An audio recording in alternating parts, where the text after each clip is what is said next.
Hello అందరికీ. అందరూ ఎలా ఉన్నారండి? అందరూ బాగున్నారా? నిన్న సండే కదండీ! సో, సండే స్పెషల్స్ ఏముంటాయి మీ అందరికీ తెలుసు కదా! మన మిడిల్ క్లాస్ ఫ్యామిలీస్‌లో సండే అంటే కన్ఫర్మ్‌గా నాన్ వెజ్ డే కిందైతే ప్రకటించేస్తాం. సో, మేము కూడా ప్రకటించిందేంటంటే చేపల పులుసు చేసుకోవాలని చెప్పేసి మా అన్నయ్య కనగడతలు చేపలు తెస్తే వాటినైతే పులుసు పెట్టేసానండి.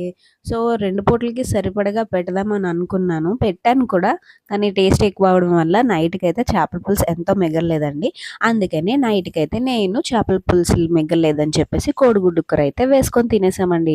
నా వీడియో గనుక మీకు నచ్చినట్లయితే లైక్ చేసి, షేర్ చేసి, ఫాలో చేసి, సబ్స్క్రైబ్ చేయండి. అలాగే నా వీడియోస్ ఎంతవరకు రీచ్ అవుతున్నాయో తెలుసుకోవాలని నాకు కూడా ఉందండి. అందుకని మీరు చూసిన తర్వాత మీ ఊరి పేరైతే నాకు నా వీడియో కింద కామెంట్ చేయండి. Bye bye.